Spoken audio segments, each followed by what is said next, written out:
Hello बच्चों, क्या हाल चाल आपके। सब बढ़िया चल रहा है, एकदम जबरदस्त, बोले तो ओपी, सुपर ओपी की नहीं भाई। और देखो पॉइंट ये है कि आज स्पेशल है यार, बहुत स्पेशल है। क्यों स्पेशल? उसका रीजन ये है कि आज हिस्ट्री के एक ऐसे चैप्टर की हम शुरुआत कर रहे हैं। शुरुआत इन द सेंस उसके कुछ खूबसूरत से, कुछ बढ़िया से, कुछ जबरदस्त सवालों की हम बात करने वाले हैं यार, जिसका हमसे भी बहुत ज्यादा नाता है कि नहीं। जब बात आती है यार भारत की, जब बात आती है इंडिया की, तो एक अलग लेवल का फीलिंग, अलग लेवल का जोश जरूर भर जाता है कि नहीं। तो आज बच्चे जिस टॉपिक को अपन डिस्कस करने वाले हैं, जिसकी क्वेश्चंस हम करने वाले हैं, वो है हमारा नेशनलिज्म इन इंडिया।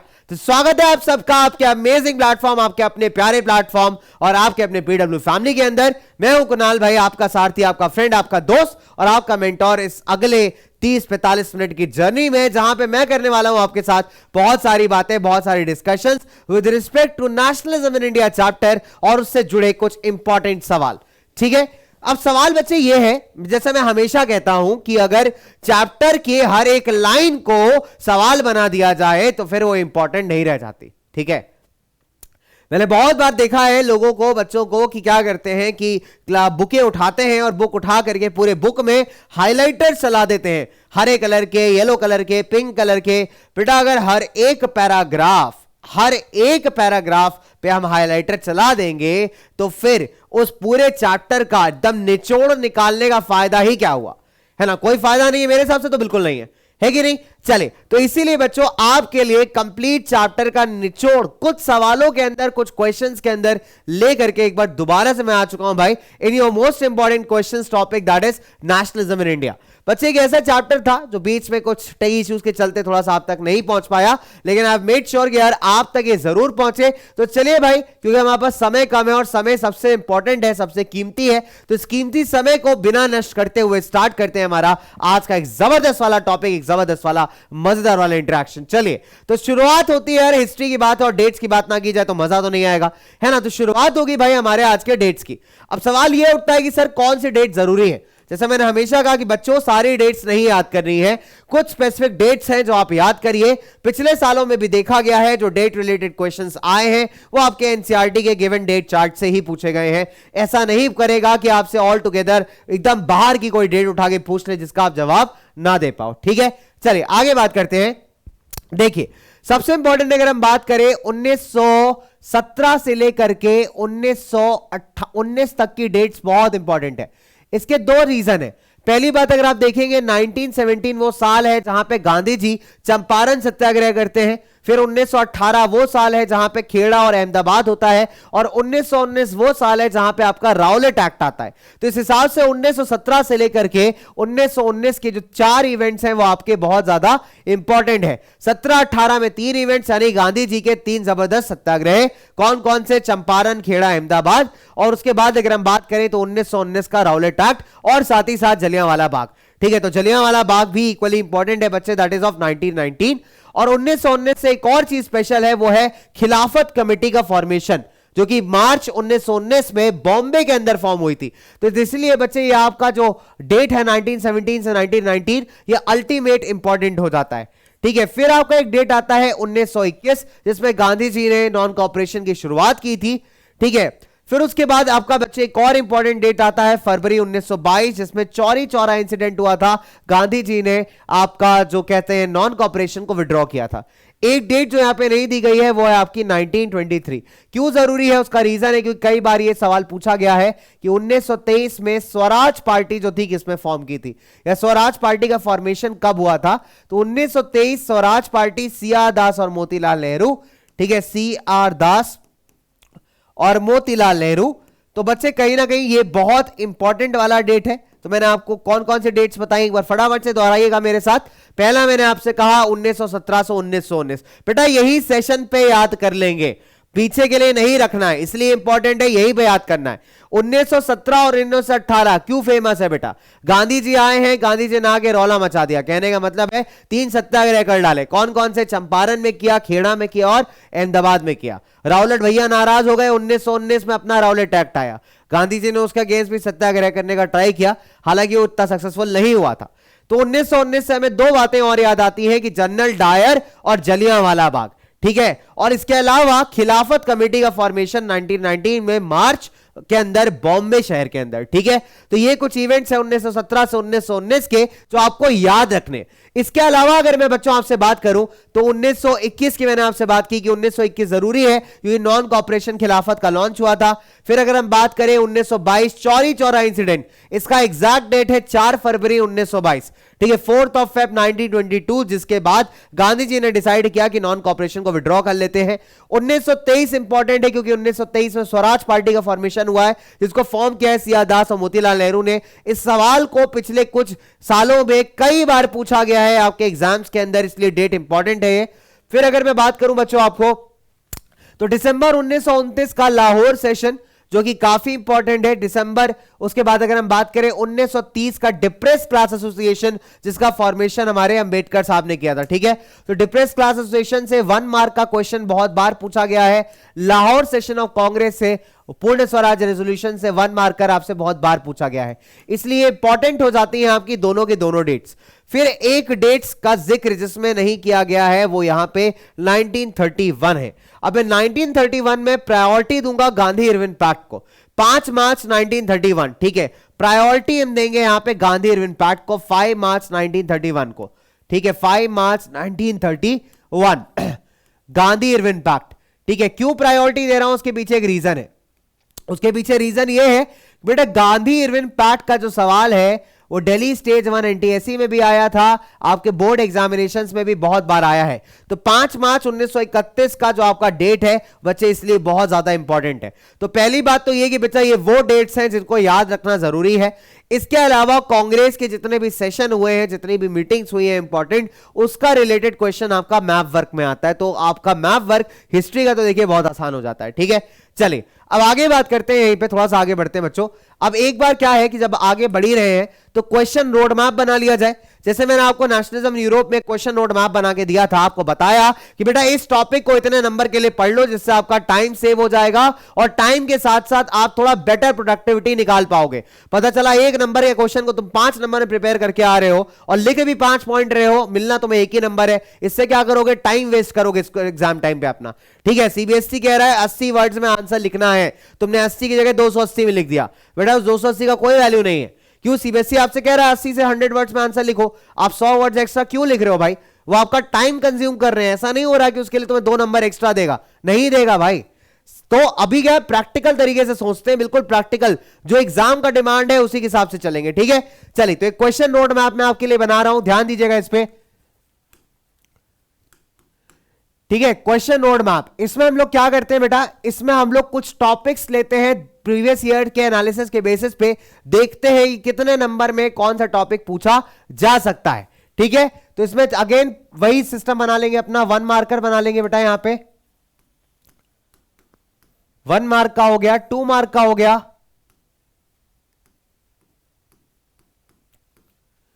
3 मार्क का हो गया,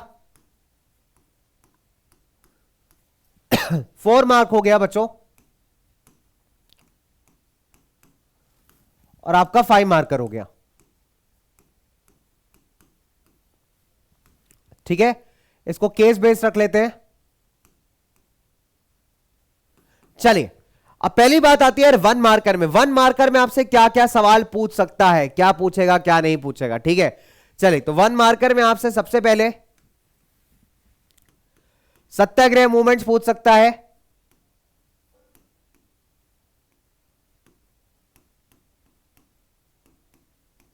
खिलाफत कमेटी के बारे में पूछ सकता है,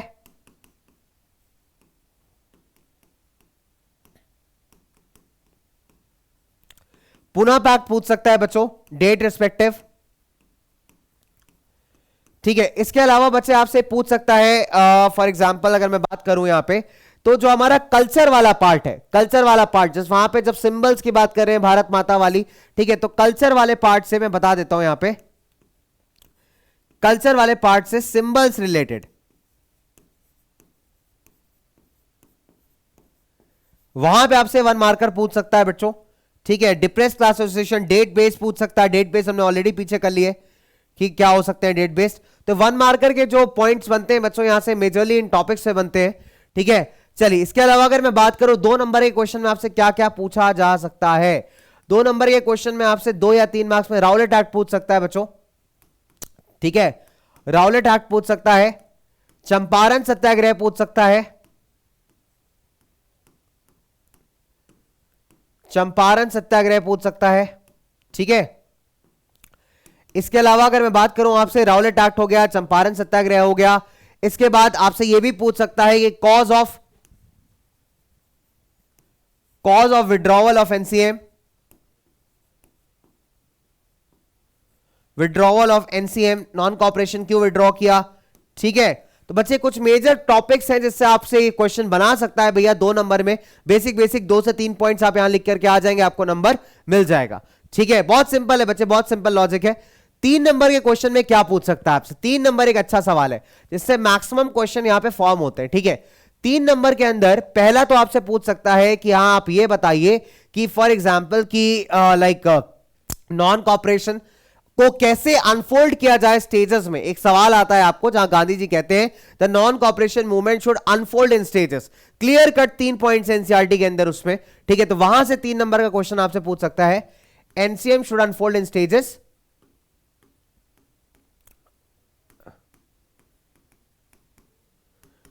should unfold in stages.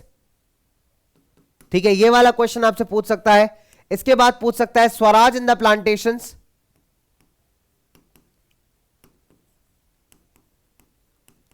Swaraj in the plantations. ठीक है, इसके बाद अगर मैं आपसे बात करूं बच्चों 3 नंबर में क्या पूछ सकता है, तो 3 नंबर में बच्चे डांडी मार्च भी आपसे पूछ सकता है। राइट, आप 3-4 पॉइंट्स में इसको डिस्क्राइब कर दीजिए। तो डांडी मार्च आपसे 3 और 5 दोनों में पूछ सकता है, 3 नंबर में भी आया है और 5 नंबर में भी आया है। ठीक है, तो डांडी मार्च को भी आप प्रिपेयर कर सकते हैं, 3 से 4 पॉइंट्स में आपका काम बन जाएगा। ठीक है, चलिए इसके अलावा अगर मैं बात करूं बच्चे सेपरेट इलेक्टोरेट्स वाला जो कॉन्सेप्ट आया है जिसके चलते आपका पूना पैक्ट वगैरह हुआ था। ठीक है, सेपरेट इलेक्टोरेट्स, ये वाला जो टॉपिक है बच्चे इसको भी आप 3 नंबर में प्रिपेयर कर सकते हैं। राइट, सो ये कुछ मेजर टॉपिक्स है जो कि आप बच्चे 3 नंबर के अंदर आप इसको प्रिपेयर कर सकते हैं। इसके बाद आते हैं case based study. Case based study में क्या क्या इंपॉर्टेंट है, ठीक है, क्या क्या जरूरी है। देखिए पहले तो आपका सोर्स जरूरी है, सोर्स ए की बात करें। ठीक है, प्लस जितने भी आपके सोर्सेज हैं वो सारे के सारे यहां पे जरूरी है, खासकर सोर्स ए और सोर्स डी को मैं ज्यादा इंपॉर्टेंस दूंगा। सोर्स ए जो है बहुत बार पीवाईक्यू में आया है, आज भी मैंने इससे रिलेटेड सवाल रखा है आपसे, सत्याग्रह वाला सोर्स है। अगर आप पेपर उठा के देखेंगे तो आपको पता चलेगा कि बहुत बार जो है बच्चे सोर्स ए से जो है क्वेश्चन पूछा गया है आपके बोर्ड एग्जामिनेशंस के अंदर। राइट, चलिए इसके अलावा अगर मैं बात करूं, ठीक है इसके अलावा अगर मैं बात करूं 5 मार्कर्स में, अब ये एक अच्छा सवाल है बच्चे, यहां पे बहुत सारे जो है आपके क्वेश्चंस क्रिएट होते हैं। 3 नंबर और 2 नंबर में एक और डाल देता हूं यहां पे, गांधी इरविन पैक्ट। ठीक है, तो ये भी आपसे पूछ सकता है 1 से 2 या 3 मार्क्स के अंदर, 1 या 2 नंबर में ही आपसे पूछेगा। ठीक है, चलिए तो उसके बाद हम बात करते हैं 5 नंबर के क्वेश्चंस की। 5 नंबर में काफी अच्छे सवाल बनते हैं जो पिछले कुछ सालों में पूछे गए हैं। पहला है आपका इंपैक्ट ऑफ वर्ल्ड वॉर 1, आपके चैप्टर का दूसरा ही पेज है, फर्स्ट पैराग्राफ से स्टार्ट हो जाता है, इंपैक्ट ऑफ वर्ल्ड वॉर 1। उसके बाद आपसे पूछ सकता है कि एनसीएम 3 एस्पेक्ट्स के अंदर, टाउन्स के अंदर, कंट्री साइड के अंदर और आपका प्लांटेशंस के अंदर। ठीक है, टाउन्स, कंट्री साइड और प्लांटेशंस। तो आप एक ये क्वेश्चन अगर प्रिपेयर करते हैं तो इसके साथ साथ आपके बहुत सारे क्वेश्चन यहां पे प्रिपेयर हो जाएंगे। ठीक है, इसके अलावा अगर मैं बात करूं आपसे सिविल डिसोबीडियंस मूवमेंट, सीडीएम के बारे में पूछ सकता है। सीडीएम के 2 चीजें पूछता है। ठीक है, सीडीएम के 2 एस्पेक्ट्स आपसे पूछ सकता है अलग अलग। एक तो पार्टिसिपेशन पूछेगा कि किसने पार्टिसिपेट किया, पार्टिसिपेट। ठीक है, पार्टिसिपेट करने के बारे में पूछेगा। और दूसरा आपसे पूछेगा लिमिट्स, कि लिमिट्स ऑफ सिविल डिसोबीडियंस क्या थे। तो लिमिट्स जो है बच्चे बहुत इंपॉर्टेंट है, पिछले कुछ सालों में पूछा गया है। ठीक है, एंड इसके अलावा अगर मैं बात करूं तो आपसे कल्चरल बिलोंगिंग वाला क्वेश्चन भी पूछा जाता है। ठीक है, कल्चरल बिलोंगिंग की कौन कौन से ऐसे रीजन थे, कौन कौन से ऐसे चीजें थी जो उन्होंने कल्चरल बिलोंगिंग यहां पे बनाई। ठीक है, तो कल्चरल बिलोंगिंग ये वो क्वेश्चन है बच्चे जो आपको श्योर शॉर्ट मिलते हैं इस चैप्टर के अंदर से। ठीक है, 5 मार्कर्स के अंदर एकदम श्योर शॉर्ट क्वेश्चन मिल जाते हैं। राइट, तो ये वो टॉपिक्स हैं जो मैंने आपको बताए भैया, इतने नंबर के हिसाब से आप इसको प्रिपेयर कर सकते हैं ताकि आपका बहुत ज्यादा समय यहां पे वेस्ट ना हो। एक स्ट्रैटेजिकली बच्चे टॉपिक्स अभी आपको आते हैं, ऐसा मैं नहीं कह रहा हूं कि आपको चैप्टर नहीं आता, आपको चैप्टर आता है, लेकिन चैप्टर को ऑर्गेनाइज तरीके से पढ़ना अपने आप में कला है। तो वही हम यहां पे बच्चों सीख रहे हैं। ठीक है, चलिए अब शुरुआत करते हैं बच्चे हमारे आज के सवाल जवाब सेशन की, यानी हमारे क्वेश्चन सॉल्विंग की, और देखते हैं कि कितना बच्चा पार्टी हमारा क्वेश्चन करता है यहां पे कमेंट सेक्शन के अंदर। तो मुझे बताते चलो, लास्ट क्लासेस में अगेन आपके बहुत सारे प्यारे प्यारे आंसर्स मेरे को मिले हैं कमेंट्स में, मजा आता है आपके आंसर्स पढ़ने में। ठीक है, चलिए सवाल है कि विच of the following situations in India was the result of first world war. मैंने कहा आपसे बच्चों, यहां पे 3 नंबर में भी क्वेश्चन पूछ सकता है, आपसे 5 में भी पूछ सकता है। फिलहाल ये सवाल पूछ रहा है कि फर्स्ट वर्ल्ड वॉर का इंपैक्ट कौन कौन सा स्टेटमेंट आपका बताता है, बताइए कौन कौन सा स्टेटमेंट ट्रू है। There was wide spread anger in villages due to force recruitment, ये बात बिल्कुल सही है। ठीक है, अब खासकर अगर मैं बात करूं जो पंजाब का एरिया था ना, वहां पे फोर्स रिक्रूटमेंट ज्यादा हुई थी, यानी लोगों को जबरदस्ती उठा के आर्मी में भर्ती कर दिया गया था। कस्टम ड्यूटीज बढ़ाई गई थी, यह बात भी बिल्कुल सही है।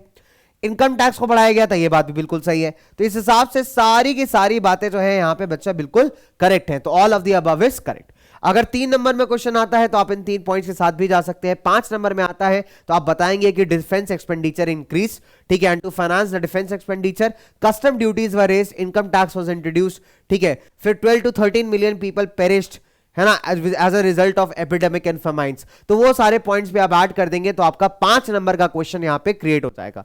ठीक है, चलिए अगले सवाल का आंसर दीजिए फटाफट से कमेंट सेक्शन में। चलिए पहले आप तो फिर मैं आपको बताता हूं। सवाल है कि as per the census of 1921 millions of people died because of dash, epidemic and famine, civil wars, riots, इसको आप दंगे कहते हैं या फिर ऑल ऑफ द अबव। तो फटाफट से बताइए बच्चे कमेंट सेक्शन के अंदर। यस, नाइस, देख रहा हूं भाई कुछ बच्चे आंसर कर रहे हैं यहां पे। तो भाई 12 से 13 मिलियन लोग की यहां मौत हुई थी। क्यों हुई थी भाई? Because of epidemic. यहां पे उस टाइम पे आप देखें तो बहुत सारी बीमारियां फैली हुई थी, सूखा भी पड़ा था। ठीक है, तो correct answer option number A. अगले सवाल पे आते हैं, which of the following statements are true about satyagraha. Satyagraha के बारे में कौन सी बातें बिल्कुल सही है? देखिए सत्याग्रह से रिलेटेड क्वेश्चन सोर्स बेस्ड पूछा गया है पिछले सालों में। तो सत्याग्रह एक फिजिकल फोर्स नहीं है, बिल्कुल बात सही है। ठीक है, it is the weapon of the weak, ये बात तो बिल्कुल गलत है। ठीक है, satyagrahi does not inflict pain on the adversary. Satyagrahi अपने दुश्मन पे जो उसके अगेंस्ट वो फाइट कर रहा है कभी किसी प्रकार का फिजिकल पेन कॉज नहीं करता। तो ये बात बिल्कुल सही है। तो अगर इस हिसाब से देखें तो हमारा ऑप्शन ए और ऑप्शन सी करेक्ट है। तो डी जो होना चाहिए हमारा सही जवाब होना चाहिए, that both A and C are true. आगे बात करते हैं, which of the following statements are true about Rowlatt Act. Rowlatt Act के बारे में जब कभी आपको राउलेट दिख जाए, आपके दिमाग में 2-3 चीजें एकदम घोड़े तरीके दौड़ जानी चाहिए।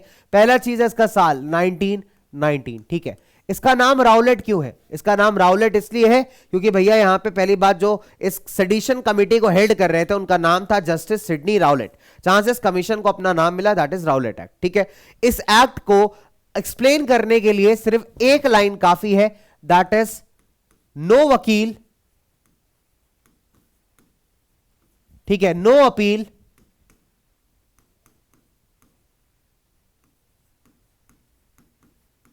नो अपील और आपका नो दलील।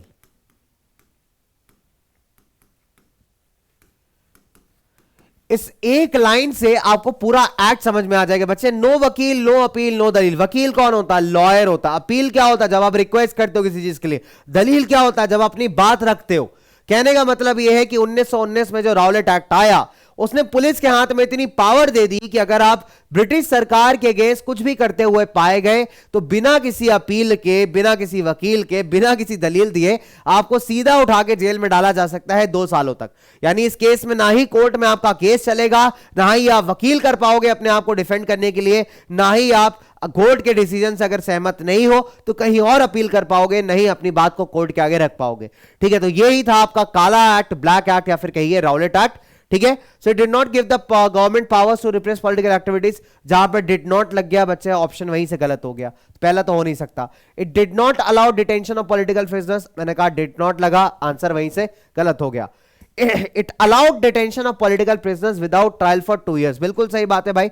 2 सालों तक बिना किसी ट्रायल के, बिना किसी ट्रायल यानी बिना किसी कोर्ट में केस चलाए, यहां पे आपको 2 साल तक की जेल हो सकती है, बिल्कुल सही बात है। Option C is absolute correct, right. चलिए आगे बात करते हैं। और या फिर गांधी जी ने नेशन वाइड सत्याग्रह डिसाइड किया कि लॉन्च किया जाए 1920 में, तो बिल्कुल गलत है कि गांधी जी ने डिसाइड किया था कि सत्याग्रह को लॉन्च किया जाना चाहिए 1919 के अंदर। हालांकि एक बात जो आपके एनसीईआरटी में मिसिंग है वो ये है कि जब तक गांधी जी प्लान कर रहे थे कि सत्याग्रह को लॉन्च करना चाहिए, तब तक ऑलरेडी भारत के बहुत सारे हिस्सों में दंगे फैल चुके थे, लड़ाइयां वायलेंट हो चुकी थी, ठीक है, जिसके चलते गांधी जी का जो सत्याग्रह का सोच था वो थोड़ा साकार नहीं हो पाया था, ठीक है। तो ये वो मिसिंग पॉइंट है जो आपके बुक्स में थोड़ा सा मिसिंग है, तो मैंने बता दिया। अगले सवाल पे आते हैं, क्वेश्चन पढ़िए, क्वेश्चन पढ़ के बताइए मुझे कि बच्चों What was one of the main reasons behind Mahatma Gandhi's decision to take up the Khilafat issue. चलिए 1 मिनट का समय मैं आपको दूंगा यहां पे, आप मुझे ये बताइए कि खिलाफत का ऐसा क्या रीजन था कि गांधी जी ने सोचा कि खिलाफत के इशू को जो है वो टेकअप किया जाए। चलो फटाफट से बताओ, 1 मिनट का समय आपको दे रहा हूं, 1 मिनट का बच्चों, फटाफट से बताइए जल्दी से।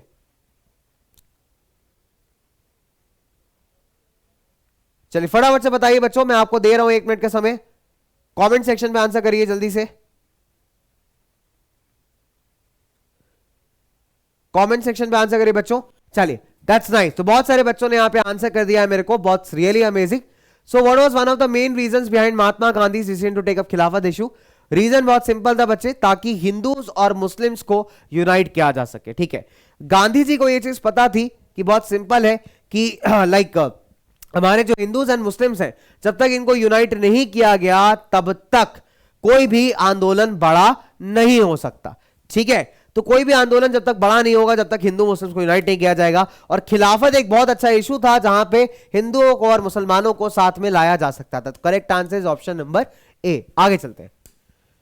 Who was the author of book Hind Swaraj 1909। देखिए हिंद स्वराज एक ऐसी किताब है जिसमें हमारे देश के एक ग्रेट लीडर ने कहा कि जो ब्रिटिशर्स हैं वो भारत में इसलिए कब्जा कर पाए क्योंकि हमने उनके साथ कॉपरेट किया। अगर हम कॉपरेट करना बंद कर दें, ब्रिटिश राज ढह जाएगा और स्वराज हमें मिल जाएगा। ये बात किसने कही थी? 4 ऑप्शंस आपके पास। ये बात कही थी भगत सिंह ने, जवाहरलाल नेहरू ने, सुभाष चंद्र बोस ने, या फिर महात्मा गांधी ने। और पहले ऑप्शंस के आगे अगर भगत सिंह जी की बात करें तो जो रेस्पेक्टफुल वर्ड है दैट इज शहीद भगत सिंह, बिकॉज वो मार्टियर है, उन्होंने देश के लिए अपनी जान कुर्बान की है ना। तो शहीद भगत सिंह, जवाहरलाल नेहरू, सुभाष चंद्र बोस, महात्मा गांधी। तो करेक्ट आंसर बच्चों महात्मा गांधी। महात्मा गांधी की किताब है हिंद स्वराज जिसमें उन्होंने ये बात कही है। आगे बात चलते हैं बच्चों। Which of the following statements about the effect of non-cooperation movement are true? non-cooperation movement के रिस्पेक्ट में कौन कौन सी बातें बिल्कुल सही है? पहली चीज तो ये बेटा कि जो इंपोर्ट है फॉरेन क्लॉथ का वो रिड्यूस हो गया था 1921 और 22 के बीच में, बिल्कुल सही बात है बेटा। दूसरी चीज, बहुत सारी जगहों पे जो मर्चेंट्स और ट्रेडर्स थे उन्होंने फॉरेन गुड्स में ट्रेड करने से या फॉरेन चीजों को सप्लाई करने से भाई बंद कर दिया था। दूसरी चीज अगर मैं बात करूं, production of Indian textile mills and handlooms went up. जो इंडियन टेक्सटाइल मिल्स का प्रोडक्शन था, जो हैंडलूम्स था, भारत के लोकल प्रोडक्शन थी बच्चे, वो काफी ज्यादा जो थी यहां पे बढ़ गई, ठीक है। तो इस हिसाब से अगर हम बात करें तो सारे के सारे जवाब जो है आपके बिल्कुल सही है with respect to non cooperation movement. चलिए आगे बात करते हैं। अगला सवाल है, जो प्लांटेशन वर्कर्स हैं उनको प्लांटेशन छोड़ करके बाहर जाने की इजाजत नहीं थी, ऐसा कौन से एक्ट के द्वारा स्टैब्लिश किया गया था?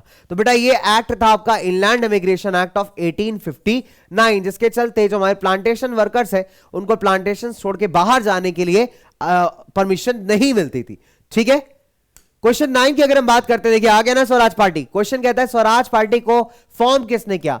फॉर्मेशन हुआ है स्वराज पार्टी का 1923 में, जब नॉन कॉपरेशन मूवमेंट फेल हुआ बच्चों, ठीक है। जब गांधी जी ने विड्रॉ कर लिया तब लोगों को लगा कि यार बहुत हो गया आंदोलन वगैरह, इससे कुछ नहीं हो सकता, ठीक है। तब कांग्रेस के अंदर स्वराज पार्टी का फॉर्मेशन हुआ था, ठीक है, जिसको फॉर्म किया था आपका CR दास और मोतीलाल नेहरू ने। हिसाब से both A and B option correct है। और इनको लगा कि अगर आप लेजिस्लेटिव काउंसिल के अंदर रह करके कानूनों का विरोध करेंगे तो शायद हम इंडिया के लिए कुछ बेटर कर पाएंगे, और इसी अप्रोच के साथ जो था स्वराज पार्टी का फॉर्मेशन किया गया। क्वेश्चन 10 की बात करते हैं। देखिए गांधी इरविन पैक्ट फिर से क्वेश्चन आ गया, बढ़िया सवाल है। तो गांधी इरविन पैक्ट की अगर हम बात करें, इसको कब किया गया था भाई? बहुत सिंपल है बच्चे। तो गांधी इरविन पैक्ट साइन हुआ था आपका 5 मार्च 1931 में। गांधी इरविन पैक्ट के चलते 2 चीजें आई थी, 2 चीजें याद रखिएगा, that is release of political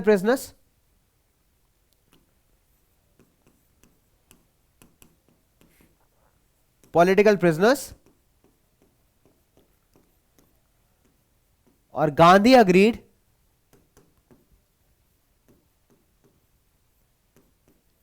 to attend second session of round table conference.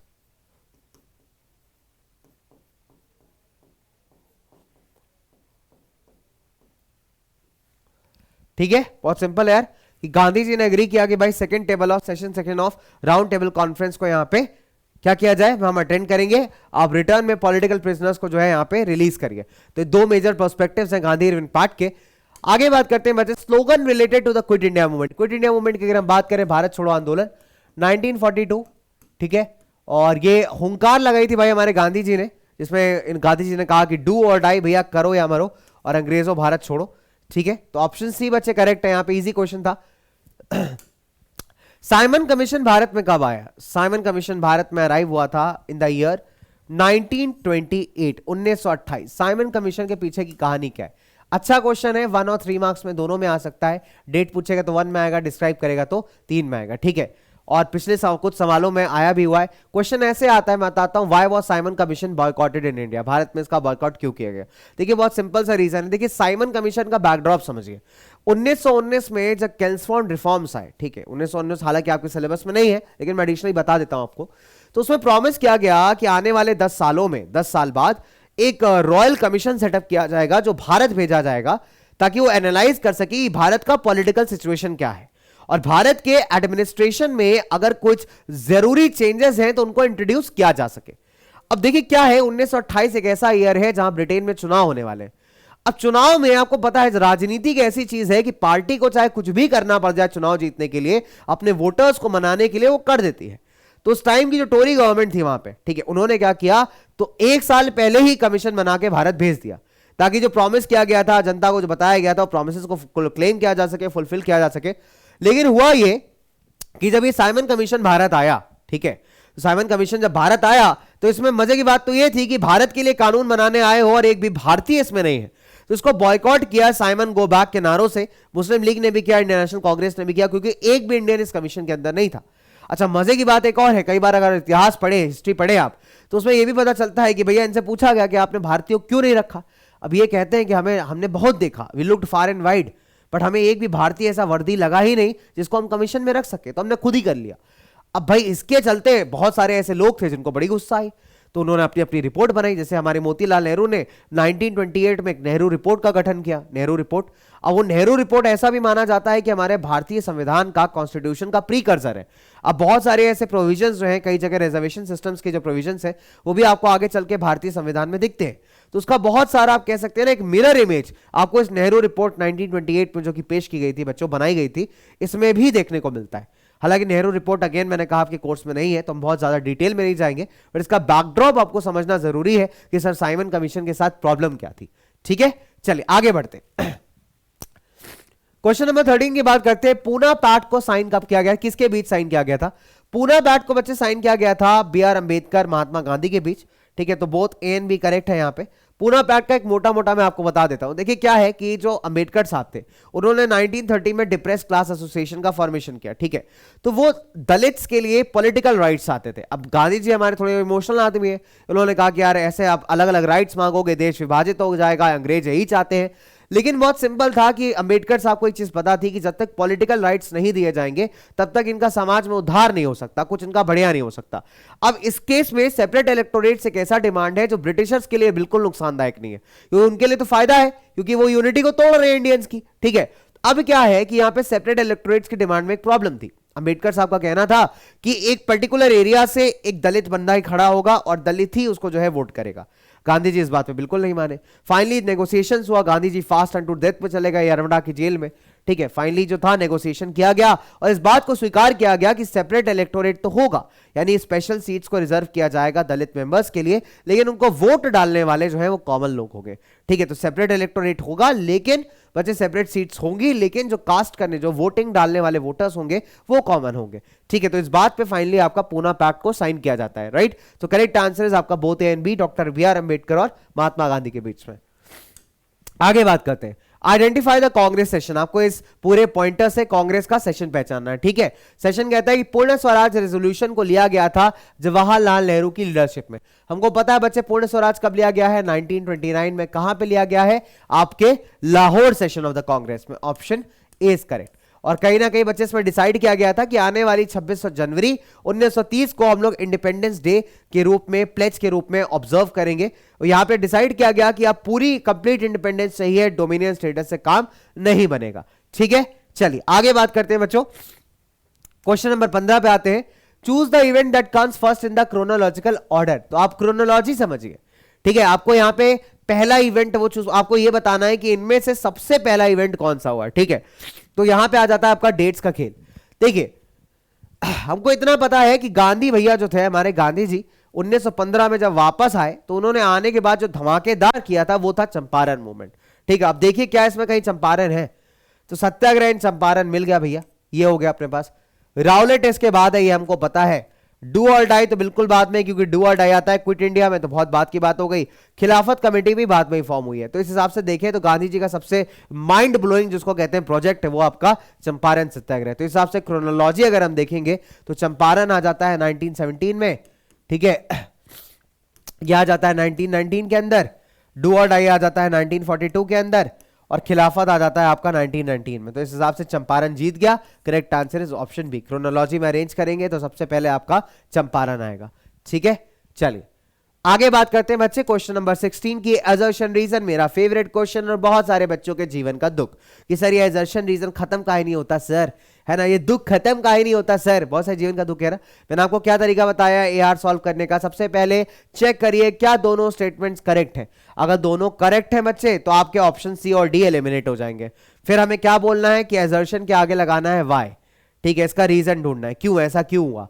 अगर क्यों का जवाब आपको रीजन में मिल जाता है तो पहला ऑप्शन करेक्ट है, नहीं मिलता है तो दूसरा ऑप्शन करेक्ट है। सिंपल तरीका है असर्शन रीजन फाइंड करने का, ठीक है। The response was lukewarm when Gandhi relaunch the civil disobedience movement. बिल्कुल सही बात है कि जब दोबारा से गांधी जी ने सिविल डिसोबीडियंस लॉन्च किया तो लोगों ने बहुत ज्यादा सपोर्ट नहीं किया।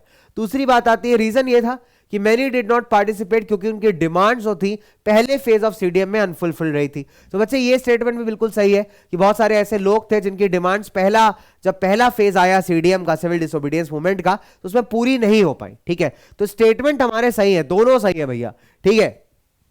तो सी और डी को तो कर दीजिए एलिमिनेट। अब कहते हैं कि बिग बॉस के आगे वाई लगा दिया जाए कि क्यों भाई लोगों ने पार्टिसिपेट नहीं किया। लोग क्यों पार्टिसिपेट नहीं करेंगे? अगर मेरा डिमांड्स, मेरी एस्पिरेशंस पूरी नहीं होते तो डेफिनेट सी बात है यार, लोगों को दिक्कत होगी। अगर दोबारा मैं उनसे फिर से कुछ कहूंगा तो भाई लोग क्या होगा, लोग नहीं मानेंगे उस बात को, इजंट इट। तो ये बिल्कुल सही रीजन है यार कि बहुत सारे लोगों ने इसलिए पार्टिसिपेट नहीं किया क्योंकि फर्स्ट फेज में उनकी डिमांड्स पूरी नहीं हुई थी। Correct answer is option A. ठीक है, आगे बात करते हैं बेटा।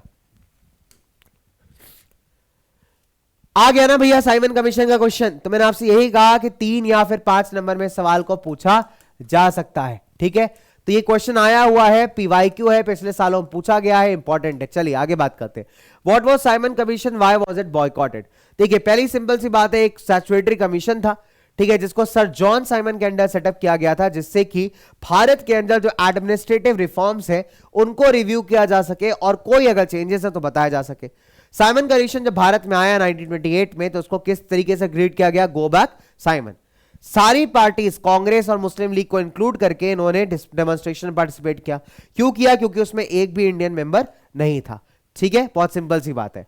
अब क्या था, ऐसी सिचुएशन को संभालने के लिए जो उस टाइम के वाइस रॉय थे, it was greeted with Simon go back. All the parties including Congress and Muslim League participated in the demonstrations. They boycotted, ये लिख देना यहां पे बच्चों, because there was no Indian member in the commission.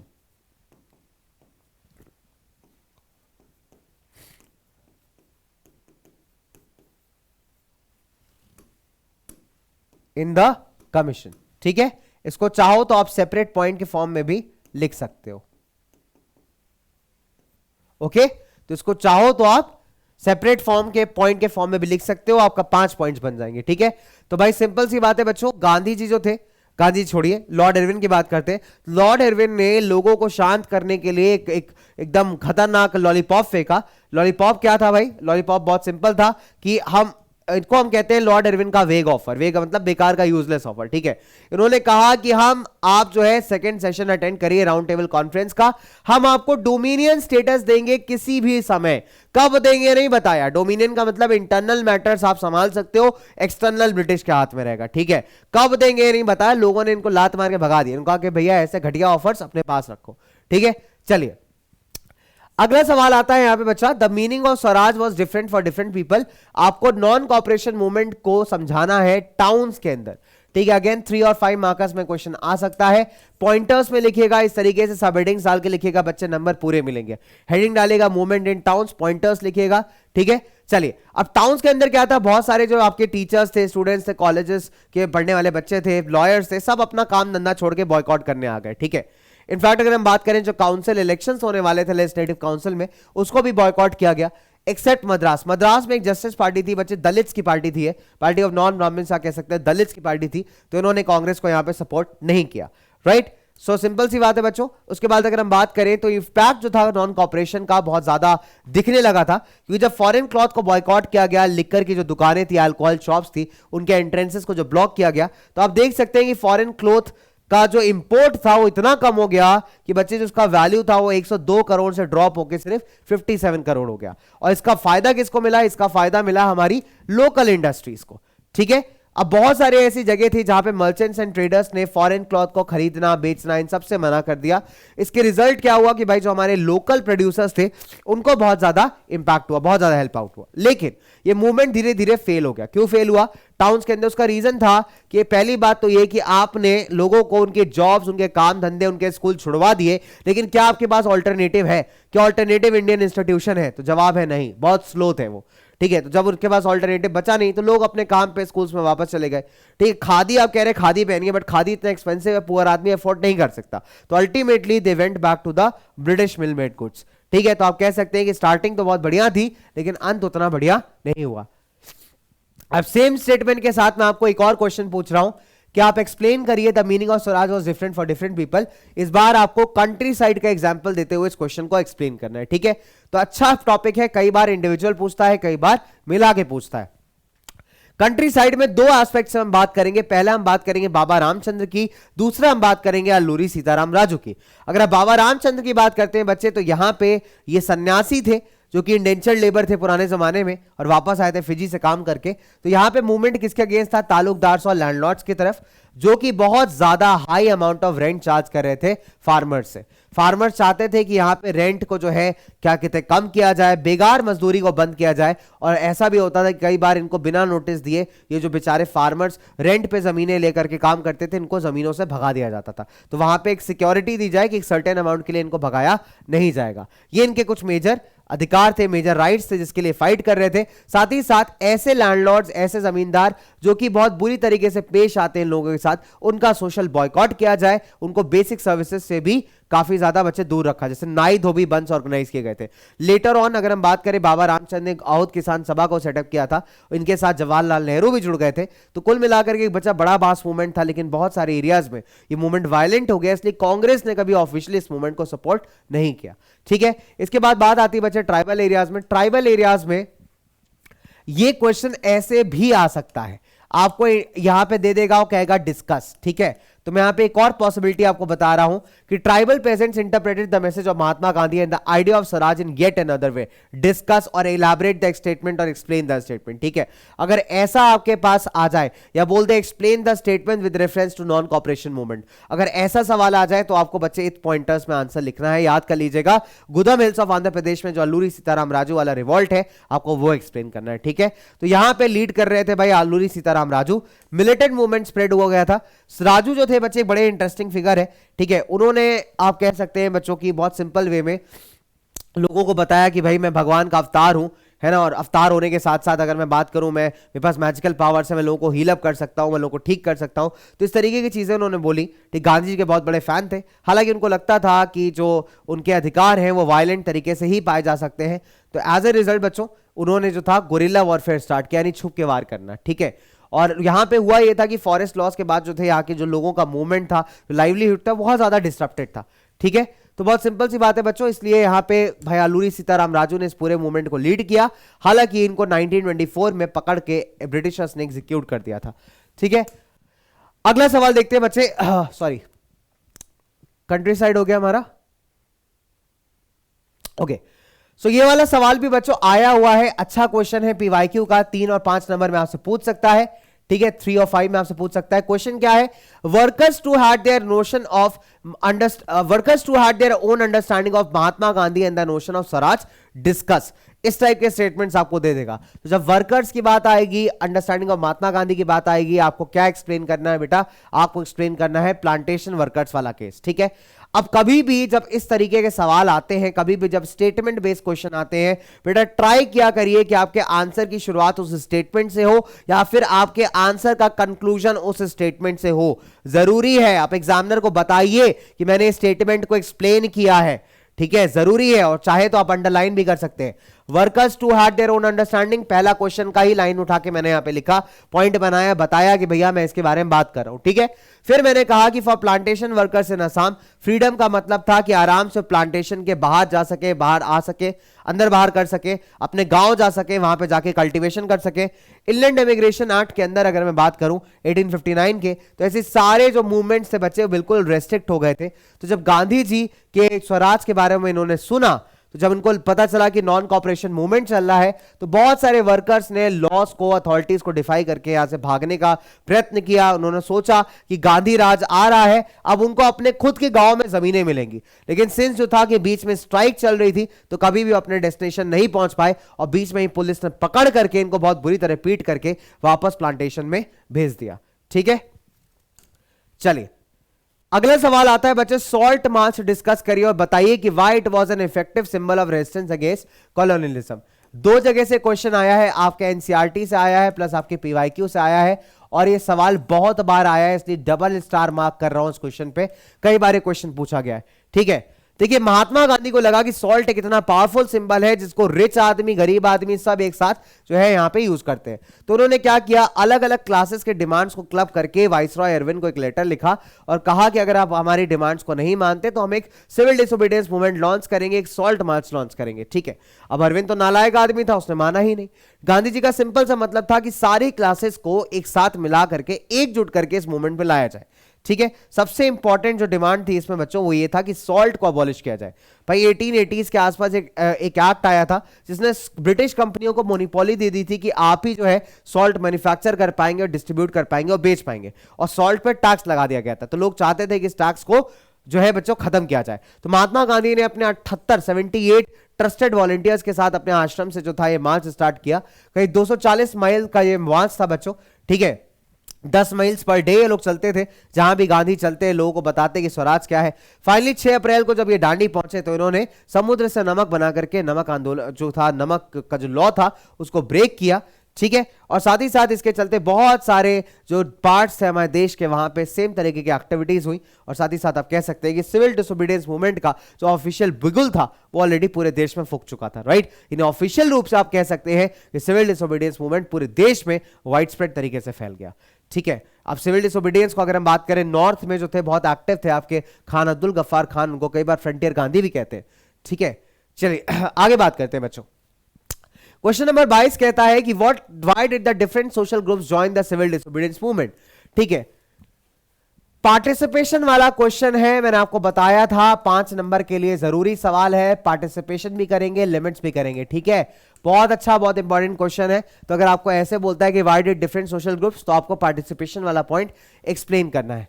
पहला आता है रिच पेजेंट कम्युनिटीज। अगर आप देखिए 1929-1930 एक ऐसा समय है जहां वर्ल्ड के अंदर ग्रेट डिप्रेशन आया है, और इस ग्रेट डिप्रेशन में सबसे ज्यादा कोई सेक्टर हिट हुआ था तो आपका एग्रीकल्चर सेक्टर था, जहां पे एग्रीकल्चर प्रोडक्ट्स के जो दाम थे इंटरनेशनल मार्केट में गिर गए।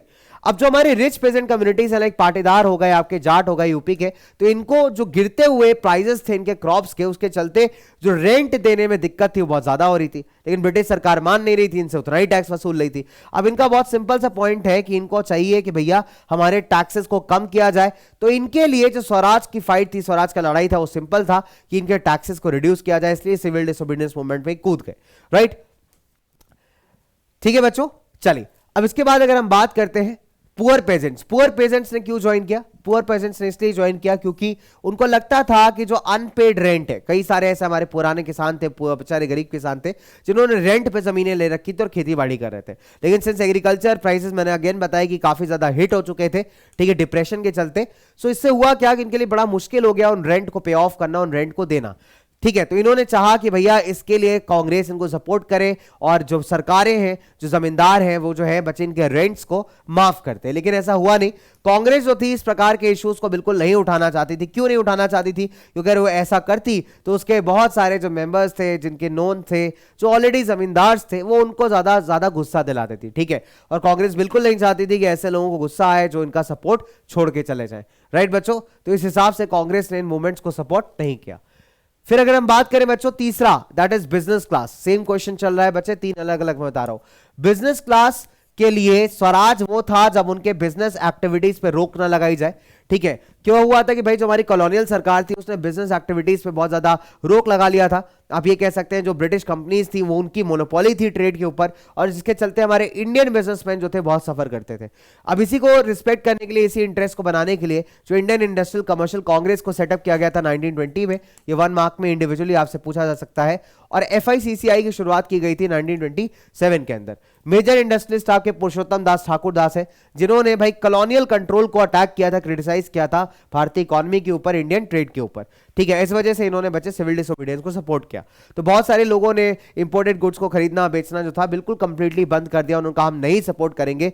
लेकिन अगर हम बात करें, जब राउंड टेबल कॉन्फ्रेंस फेल हुआ, जब गांधी जी गए, second session of round table conference fail हुआ, तो वहां पे बहुत सारे लोग, जब दोबारा CDM स्टार्ट होता है तो उन्होंने पार्टिसिपेट नहीं किया, राइट। तो ये तीन अलग अलग कैटर है बच्चे, जिसमें आप लिख सकते हैं कि how did participant saw the movement, ठीक है। या तो सवाल ऐसे आएगा कि the participants saw the movement in different aspects, explain with reference to civil disobedience movement। या फिर सवाल ऐसे आएगा कि why did different social groups join the CDM, या फिर ऐसे भी आ सकता है how did the different participants saw the civil disobedience movement, ठीक है। तो किसी भी तरीके से सवाल आता है बच्चे, आपको ये तीनों पॉइंट्स एक्सप्लेन करने हैं। ऐसे लिख के एक्सप्लेन करेगा, रिच पेजेंट कम्युनिटीज 1 2 3 पॉइंट, ठीक है। दूसरा पुअर पेजेंट्री 1 and 2 पॉइंट्स, और उसके बाद थर्ड है आपका बिजनेस क्लास 1 2 3 4 पॉइंट्स। आपका आंसर कंप्लीट, दैट्स ऑल, ठीक है। पूरे 5 नंबर आपके, ठीक है, कोई आपसे छीन नहीं सकता। सही कह रहा हूं आपसे भाई। तो अगर कहते हैं ना कि किसी को अगर दिल से चाहो तो पूरी कायनात जो है उससे तुम्हें मिलाने की साजिश करती है, तो बिल्कुल सही बात है कि आप भी अगर पूरे दिल से लिखोगे, एकदम बढ़िया तरीके से लिखोगे बच्चे, तो आप ज्यादा बेटर लिख पाओगे। और मैं अगेन आपसे एक ही चीज कह रहा हूं कि अगर आपके दिमाग में ये चल रहा है कि सर हम छोटे छोटे नोट्स लिख के आ जाएंगे, और फिर अगर आप ये सोच रहे हो कि सर नंबर पूरे मिल जाएंगे बेटा, तो नंबर पूरे नहीं मिलते। मैं बार बार आपसे ये चीज कह रहा हूं। टॉपर्स के आंसर शीट मैंने सबसे पहले MIP के लेक्चर में दिखाई थी, ताकि आपको पता चल सके कि टॉपर्स कैसे लिखते हैं, ठीक है, जिनको नंबर पूरे मिलते हैं वो कैसे लिखते हैं, ठीक है। आप बच्चे साइंस में इक्वेशन लिख सकते हैं, मैथ्स में आप कुछ स्टेप्स में आंसर कर सकते हैं, वहां पे ग्रामर और ये सारी चीजें काउंट नहीं होती है ना, कंप्लीट पॉइंट्स काउंट नहीं होते। बट जब आप SST की बात करें, आप इंग्लिश की बात करें, ये ऐसे सब्जेक्ट्स हैं जो थोड़े थियोरेटिकल इन नेचर है, वहां पे एग्जामिनर भी आपसे कहता है कि भैया पॉइंट्स पूरे लिखो। तो आधे अधूरे पॉइंट्स लिख करके अगर आपको लगता है कि सर नंबर पूरे मिल जाएंगे, तो बच्चे ये गलतफहमी को जल्दी जितना दूर करेंगे उतना बढ़िया होगा आपके लिए, ठीक है। अगेन एंड अगेन मैं एक ही चीज कहता हूं आपसे बेटा, जब आंसर लिखने की बात आती है तो या तो आप सारे फ्लो चार्ट्स को पॉइंट्स में बनाना जानते हो विद NCERT लैंग्वेज, तो नंबर पूरे मिलते हैं, और अपनी लैंग्वेज वहां पर डाल के आते हैं बच्चे, तो अक्सर देखा गया है कि नंबर कटते हैं बोर्ड्स में, ठीक है, क्योंकि आपकी लैंग्वेज कई बार उस कॉन्टेक्स्ट को एक्सप्लेन नहीं कर पा रही होती, ठीक है। इसलिए मैं आपसे कह रहा हूं बच्चों। चलिए आगे बात करते हैं यहां पे थोड़ा सा। The Congress was reluctant to include the demands of industrial workers in its program of struggle. Analyze। अच्छा सवाल है कि कई बार आपसे पूछता है कि कांग्रेस जो है वर्कर्स को बहुत सपोर्टिव नहीं थी, इसका रीजन क्या है। देखिए पहली बात क्या है कि वर्कर्स ने नागपुर रीजन के अलावा बहुत सारे रीजन में बहुत एंथुसियास्टिकली बच्चों सपोर्ट नहीं किया। क्यों नहीं सपोर्ट किया? कि कांग्रेस जो थी वो इंडस्ट्रीज बड़े बड़े बिजनेसमैन से ज्यादा चिपकी हुई थी, ज्यादा रिलेटेड थी, इसलिए वर्कर्स के चलते जो सपोर्ट था, वर्कर्स जो सपोर्ट चाहिए था वो बहुत ज्यादा नहीं मिल पा रहा था, ठीक है। अगर हम बात करें, कुछ वर्कर्स ने सिविल डिसोबीडियंस मूवमेंट में पार्टिसिपेट किया, लेकिन कुछ ही सिलेक्टिव वे में। कैसे? जैसे लोगों ने बॉयकॉट किया फॉरेन गुड्स का, क्यों? ताकि उनको बेटर वेजेस मिल पाए, उनका जो पुअर वर्किंग कंडीशंस उसको बेहतर कर पाए। रेलवे वर्कर्स ने स्ट्राइक किया, डॉक वर्कर्स ने स्ट्राइक किया, यानी शिप एरियाज के जहां पे शिप वगैरह खड़ी होती हैं हार्बर में, उसके आसपास जो लोग काम करते हैं। 1930 में बहुत सारे ऐसे वर्कर्स थे छोटा नागपुर प्लाट्यू माइन रीजन में, जिन्होंने गांधी कैप पहन करके इन सपोर्ट्स को, प्रोटेस्ट को बच्चे सपोर्ट किया था, ठीक है। लेकिन दिक्कत यही थी बच्चों कि कांग्रेस जो थी इनके डिमांड्स को इंक्लूड इसलिए नहीं करना चाहती थी बिकॉज अगर इनकी डिमांड्स को टेकअप करेगी तो भाई जो इंडस्ट्रियलिस्ट दोस्त है इनके वो क्या है, नाराज हो जाएंगे और कहीं ना कहीं बच्चों कांग्रेस इस चीज को बिल्कुल भी अफोर्ड नहीं कर सकती थी। ठीक है, चलिए आगे बात करते हैं बच्चों। Not all social groups were moved by the abstract concept of Swaraj. Support the statement in the light of civil disobedience movement. Simple भाषा में कहें तो ये सवाल है लिमिट्स ऑफ सीडीएम। ठीक है, limits of civil disobedience movement 5 number का क्वेश्चन है, अच्छा सवाल है, आपको इसी तरीके से पूछेगा, बच्चे कंफ्यूज हो जाते हैं, इसलिए हर एक क्वेश्चन का सिंपल फॉर्म जो है मैं आपको लिख के यहां पे बता दे रहा हूं। ठीक है, चलिए अगर हम बात करें यहाँ पे बहुत सारे ऐसे लोग थे जो कि स्वराज के आइडिया से जो थे बिल्कुल भी मूव्ड नहीं थे। इसमें पहली बात आती है अनटचेबल्स की। अनटचेबल्स कौन है बच्चे? हमारे दलित्स। अब बहुत टाइम से जो अनटचेबल्स थे वो कांग्रेस से बिल्कुल अलूफ थे। कांग्रेस इनको सपोर्ट इसलिए नहीं करती थी क्योंकि जो अपर कास्ट ऑर्थोडॉक्स हिंदूज हैं, सनातनी जिनको हम एट टाइम्स कहते थे उस टाइम पे, वो बहुत नाराज हो जाएंगे। ठीक है, तो इसके रिजल्ट बहुत सिंपल था कि जो दलित लीडर्स थे वो अपने सोल्यूशंस के लिए पॉलिटिकल सोल्यूशंस चाहते थे रादर देन इमोशनल सोल्यूशंस। ठीक है, इनको लगता था कि पॉलिटिकली हम मजबूत होंगे तो हमारे लिए कुछ राइट्स या अधिकार समाज में जनरेट हो पाएंगे। तो ये आपको पॉइंट्स एक्सप्लेन करने हैं। इसके अलावा अगर हम बात करें मुस्लिम पार्टिसिपेशन यहां पे बहुत कम था। देखिए जिन्ना ने जो था हर जगह रिजर्वेशन की डिमांड की थी, लेकिन इस रिजर्वेशन को बहुत सारे लोग एक्सेप्ट नहीं कर रहे थे। खासकर जब अहमद जयकल जो थे हिंदू महासभा के, उन्होंने बिल्कुल ही इस चीज को रिजेक्ट मार दिया, तो वहां से आप कह सकते हैं जो मुस्लिम पार्टिसिपेशन था बिल्कुल ल्यूकवार्म हो गया, बिल्कुल लेस हो गया। और खासकर जो अगर खिलाफत नॉन कॉर्पोरेशन की बात करते हैं, जब उस मूवमेंट को शुरुआत किया गया, उसके जो फाइनल अचीवमेंट्स आने चाहिए वो बिल्कुल भी नहीं आ पाए थे क्योंकि अब्रप्टली वो मूवमेंट्स बंद हो गए थे। तो वहां से कांग्रेस और मुस्लिम्स के बीच में जो आप कह सकते हैं मुस्लिम पार्टिसिपेशन जो था अलग अलग मूवमेंट्स के अंदर बहुत कम होता हुआ दिखता है हमको हिस्ट्री के अंदर। राइट, तो बच्चों ये सारी की सारी आपको यहाँ पे चीजें एक्सप्लेन करनी है। राइट, अब 3 पॉइंट्स आराम से लिख सकते हैं, 3 पॉइंट से, और पिछले वाले पॉइंट्स आपको पूरे नंबर मिलेंगे यहाँ पे। ठीक है, चलिए अगले सवाल पे चलते हैं, क्वेश्चन नंबर 25 पे चलते हैं बच्चों। Nationalism spreads when people begin to believe that they are all part of the same nation. ये पिछले क्वेश्चन आया हुआ है बच्चों, PYQ है, और सिंपल भाषा में लिखे तो कल्चरल बिलोंगिंग वाला क्वेश्चन है। सिंपल भाषा में कहें तो कल्चरल बिलोंगिंग का ये क्वेश्चन है बेटा। ठीक है, सिंपल भाषा में एनालाइज करें तो। ठीक है, PYQ है, कल्चरल बिलोंगिंग वाला क्वेश्चन है, 5 नंबर में क्वेश्चन आया हुआ था। इसमें आप सारी चीजें एक्सप्लेन करेंगे, भारत माता का फिगर वाला पार्ट, री interpretation of history, science and symbols. ठीक है, तो भाई सिंपल सी बात है, India sense of collective belonging सिर्फ स्ट्रगल से नहीं आया है बट बहुत सारे कल्चरल फैक्टर से भी आया है। पहला है सिंबल ऑफ अ फिगर, यानी जब पहली इमेज क्रिएट की थी बंकिम चंद्र चट्टोपाध्याय ने, अवनींद्रनाथ टैगोर ने सबसे पहली इमेज पेंट की थी भारत माता की। ठीक है, इसके बाद वंदे मातरम का क्रिएशन, ये सारे एग्जांपल्स हैं एक आइडेंटिटी बनाने के, एक इमेज बनाने के।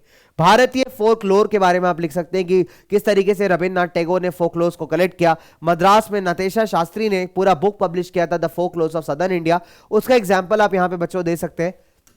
इसके अलावा आइकन्स एंड सिंबल्स में आप फ्लैग्स की बात कर सकते हैं। स्वराज फ्लैग डिजाइन किया था गांधी जी ने 1921 में। स्वदेशी मूवमेंट्स के टाइम पे बच्चों फ्लैग्स को अनफर्ल किया गया था जिसमें 8 लोटसेस थे जो कि ब्रिटिश प्रोविंस रिप्रेजेंट करते हैं। उसका एग्जांपल आप दे सकते हैं एन इंटरप्रिटेशन ऑफ हिस्ट्री, कि किस तरीके से हमारे नेशनलिस्ट लीडर्स ने कहा कि आप हिस्ट्री को जो है री इंटरप्रेट करिए, दोबारा से जो है अगर आप बात करें री इंटरप्रेट करिए बच्चों हिस्ट्री के अंदर। एंड हिस्ट्री को री इंटरप्रेट करने के साथ साथ आप एक चीज को ध्यान में रखिए कि भाई हमारे जो इंपॉर्टेंट, अगर हम बात करें हमारे जो जबरदस्त वाले कह सकते हैं आप, हमारी हिस्ट्री में पुराने जमाने में कितना कुछ हमने अचीव किया लाइफ में, कितना कुछ हमने बढ़िया करके दिखाया लाइफ के अंदर, है कि नहीं। तो वो सारी की सारी चीजें आप जितना समझेंगे, जितना सीखेंगे, उतना ही हमारे लिए क्या होगा, उतना ही हमारे लिए बेनिफिशियल होगा, है कि नहीं। तो ये कुछ इंपॉर्टेंट पार्ट्स हैं बच्चों आपके। उसके बाद सोर्स बेस्ड क्वेश्चन है आपका, सोर्स ए है, इसमें आपको सत्याग्रह एक एक्टिव रेजिस्टेंस है, इस पे 1 मार्क का क्वेश्चन पूछ सकता है।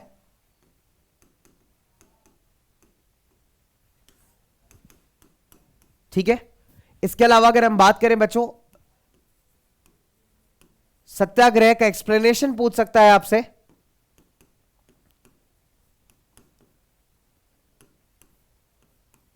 टू मार्कर्स में।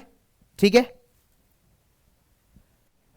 तो ये आपको बच्चे 2+2 पूछेगा या फिर 1+2 पूछेगा, but this is really important, पिछले कुछ सालों में आपसे पूछा गया है, तो that is why I am saying source है आपका जरूरी है। ठीक है, चलिए तो इसी के साथ बच्चा पार्टी एंड अप करते हैं भाई हमारे आज के जबरदस्त वाले क्वेश्चन को। लेकिन जाने से पहले जाने से पहले मेरे पास आपके लिए एक छोटा सा सवाल है, और सवाल यह है कि आपको मुझे यह बताना है कि चैट बॉक्स के अंदर, कमेंट सेक्शन के अंदर, impact of world war 1 on India. ठीक है, 5 पॉइंट्स बताने हैं आपको कमेंट सेक्शन के अंदर। देखता हूं कौन सा बच्चा भाई एकदम जबरदस्त वाले पॉइंट्स मेरे को आंसर करता है। ठीक है, चलिए जाने से पहले एक खूबसूरत सी बात मैं आपके लिए लेके आया था, मेरे को बड़ा प्यारा लगा ये चीज, तो मैंने सोचा कि आपके साथ शेयर किया जाए, है ना। तो मैंने सोचा कि क्यों ना भाई आपके साथ इस चीज को शेयर किया जाए। तो बड़ा खूबसूरत सा थॉट है, जाते जाते बस 1 मिनट आपका और लूंगा। तेरे गिरने में तेरी हार नहीं, तू आदमी है अवतार नहीं। तेरे गिरने में तेरी हार नहीं, तू आदमी है अवतार नहीं। गिर, उठ, चल, दौड़, फिर भाग, क्योंकि जीत संक्षिप्त है, इसका कोई सार नहीं। है ना। तो भैया जीतेंगे बेटा मिल करके, मजेदार तरीके से, कुछ प्यारी सी बातों के साथ, कुछ अच्छे सवालों के साथ। और उम्मीद है आपको मजा आया होगा बच्चे, इन क्वेश्चंस को अच्छे से करिए। और मुझे पूरी उम्मीद है बच्चे, पिछले इन सालों के पेपर्स को एनालाइज करके जो आपके लिए क्वेश्चंस फॉर्म किए हैं, इसमें आपको हेल्प जरूर होगी, आपको मजा जरूर आएगा। और इस उम्मीद के साथ कि आपको पेपर में कहीं ना कुछ टकराएगा जरूर। मिलता हूं आपसे नेक्स्ट क्लास में, तब तक के लिए हंसते रहिए, मुस्कुराते रहिए, चुस्त रहिए, तंदुरुस्त रहिए। मिलते हैं आपसे नेक्स्ट क्लास के अंदर बच्चों। Stay tuned with PW and bye bye.